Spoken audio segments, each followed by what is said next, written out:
Movie के शुरुआत में हम 14 साल के रॉजर को देखते हैं, जो समर वेकेशन में अपने घर लौट रहा होता है और उसको लेने के लिए उसकी मां ने अपनी एक मेड सबीता को भेजा था।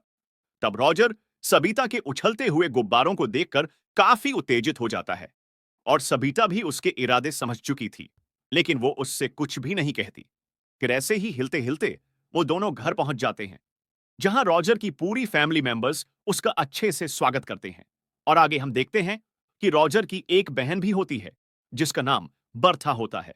फिर बर्था रॉजर को जंगल की सैर कराने के लिए ले जाती है, जहां रॉजर की मुलाकात सबीता से होती है और सबीता को अचानक जोर की लग जाती है। इसीलिए वो वहीं खड़े खड़े रॉजर के सामने पौधों को पानी देने लगती है, जिसे देखकर रॉजर की आंखें फटी की फटी रह जाती है और सोचने लगता है कि भैंस की आंख, मैंने ये क्या देख लिया। उसके बाद रॉजर जब ये सब बातें सोचकर जंगल में टहल रहा था, तभी अचानक वो फिसलकर पास ही के एक झाड़ी में गिर जाता है और वहां उसे किसी लड़की की हंसने की आवाज सुनाई देती है। फिर वो देखता है कि उसी के घर की एक मेड उर्सुला किसी अनजान आदमी के साथ जंगल में इंटीमेट हो रही है। तभी उर्सुला रॉजर को देख लेती है और मुस्कुराने लगती है। तब रॉजर घबराकर वहां से भाग जाता है। फिर रात को रॉजर अपने फैमिली के साथ डिनर करने के बाद अपने रूम में सोने के लिए चला जाता है। तभी अचानक उसे अपने कमरे के बाहर कुछ खड़खड़ाने की आवाज सुनाई देती है और बाहर जाकर वो देखता है कि उसी के घर की एक मेड, जिसका नाम हेलेन होता है, उसको दरवाजे के पीछे से कोई बजा रहा है।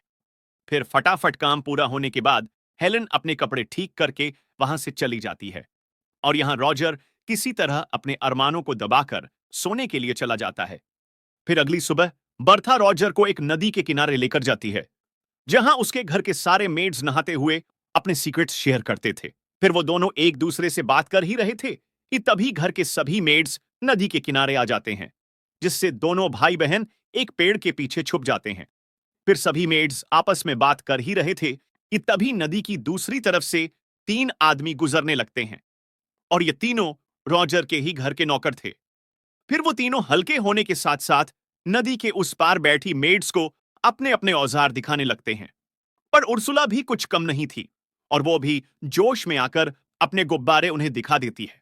और ये सब होता हुआ रॉजर भी एक पेड़ के पीछे छुपकर देख रहा होता है। फिर अगले दिन हम देखते हैं कि रॉजर की बड़ी बहन एलिसा अपने पिता के साथ घर आई होती है और घर के सभी फैमिली मेंबर्स अच्छे से उसका स्वागत करते हैं।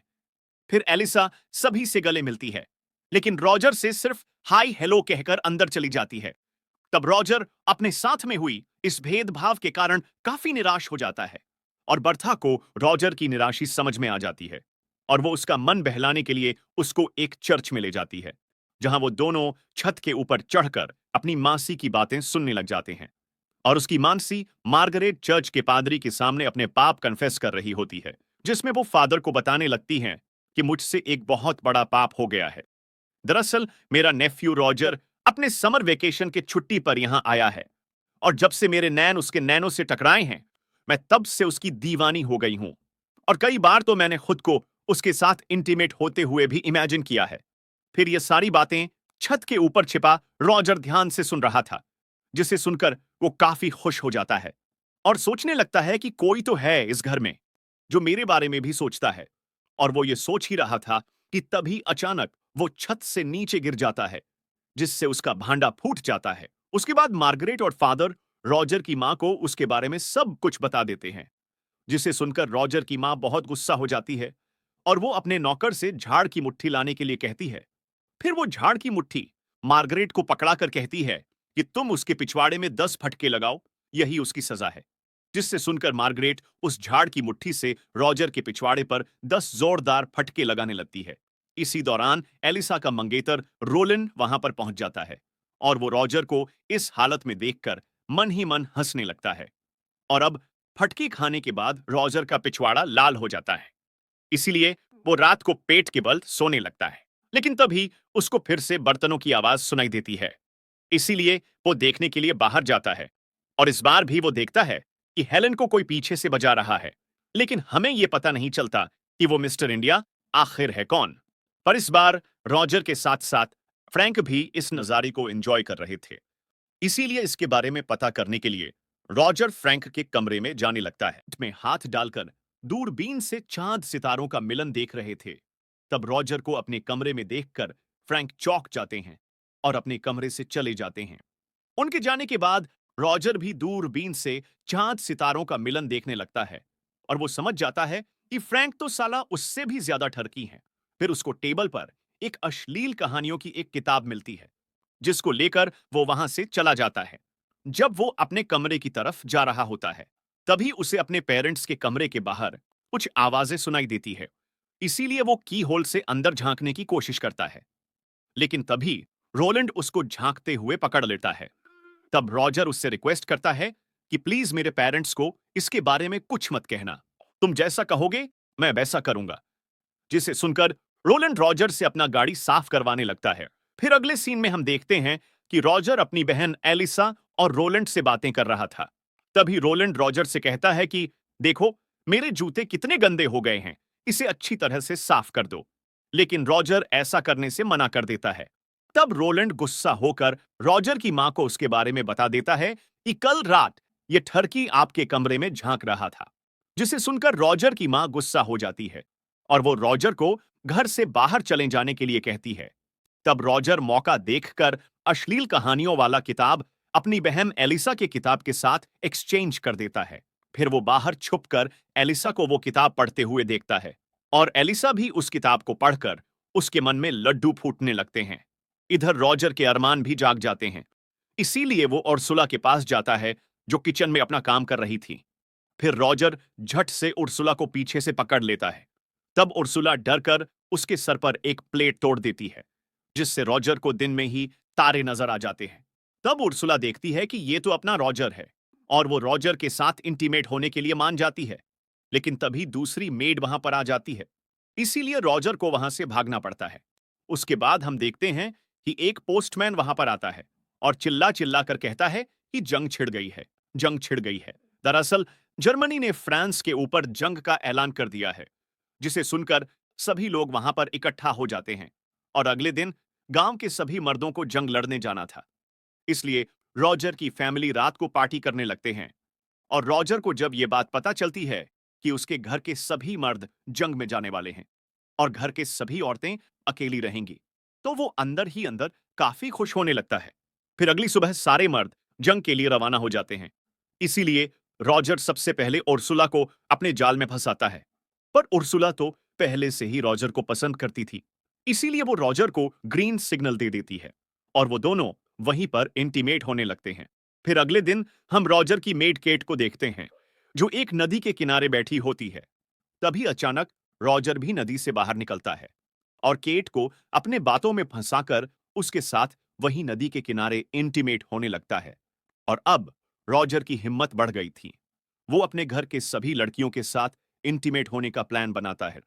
फिर रात को हम देखते हैं कि रॉजर की मासी मार्गरेट सोने के लिए अपने कमरे में जाती है, लेकिन वो देखती है कि रॉजर पहले से ही उसके कमरे में बैठा हुआ है। तब रॉजर कहता है कि मुझे पता है आप विर्जिन हो, इसलिए मैं आपकी मदद करने के लिए आया हूं। पर पहले तो मार्गरेट मना करती है, लेकिन कुछ देर के चुम्मा छाती के बाद वो खुद को रोक नहीं पाती और दोनों वहीं पर इंटीमेट होने लगते हैं। इसके बाद हम हेलन को देखते हैं जो चाय नाश्ता लेकर उस दरवाजे के पास आती है, लेकिन इस बार मिस्टर इंडिया गायब था क्योंकि वो भी जंग लड़ने के लिए गया था। इसलिए कोई और चारा ना होने के कारण वो सीधा रॉजर के कमरे में जाती है। अब रॉजर भी उसकी ख्वाहिश पूरा करता है और उसके साथ इंटीमेट होने लगता है। फिर अगले दिन जब बर्था और रॉजर बगीचे में बैठे हुए होते हैं, तब रॉजर की नजर उसकी बड़ी बहन एलिसा पर पड़ती है। इसलिए वो तुरंत उसके पास जाता है और वो एलिसा को भी अपने जाल में फंसा लेता है। पर एलिसा पहले ये सब करने से मना करती है, लेकिन अश्लील कहानियां पढ़ने की वजह से वो भी खुद को रोक नहीं पाती और वो दोनों वहीं पर इंटीमेट होने लगते हैं। उसके बाद हम देखते हैं कि घर की सभी लड़कियां लाइन लगाकर रॉजर के कमरे में जाती हैं और खुद को संतुष्ट करके बाहर निकलती है।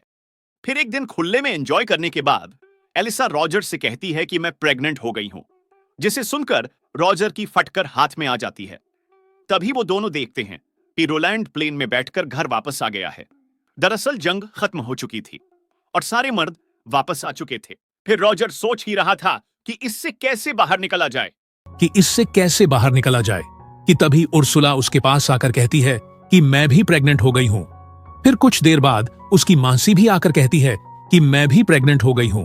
उसके बाद रॉजर को एक आइडिया आता है और वो एलिसा के पास जाकर उससे कहता है कि तुम प्लीज रोलैंड को सिड्यूस करो और जैसे तैसे करके आज रात उसके साथ इंटीमेट हो जाओ। फिर रॉजर अपनी मासी के पास जाता है और कहता है कि तुम प्लीज फ्रैंक के साथ शादी कर लो क्योंकि वो आपको बहुत चाहते हैं और आपका बहुत ख्याल रखेंगे। तब मार्गरेट भी मान जाती है। उसके बाद वो उर्सुला को भी एक नौकर के साथ शादी करने के लिए मना लेता है। फिर अगले दिन तीनों लड़कियों की एक साथ शादी हो जाती है और किसी को कानो कान भी ये खबर नहीं लगती कि रॉजर ने क्या गुल खिलाया है। फिर कुछ दिन बाद रॉजर की समर वेकेशन खत्म हो जाती है और वो अपने बोर्डिंग स्कूल वापस जाने के लिए तैयार हो रहा होता है। तभी हेलेन वहां आती है और उससे कहती है कि मैं भी प्रेग्नेंट हूं, जिस पर रॉजर कहता है कि तुम टेंशन मत लो, मैं तुम्हारे लिए भी एक दुल्हे का इंतजाम कर दूंगा। जिस पर हेलेन कहती है कि इसकी कोई जरूरत नहीं, मैं यहाँ के किसी भी एक मर्द को चुन लूंगी। फिर अगली सुबह रॉजर अपने बोर्डिंग स्कूल के लिए निकल जाता है और इसी के साथ ये मूवी यहीं पर खत्म हो जाती है।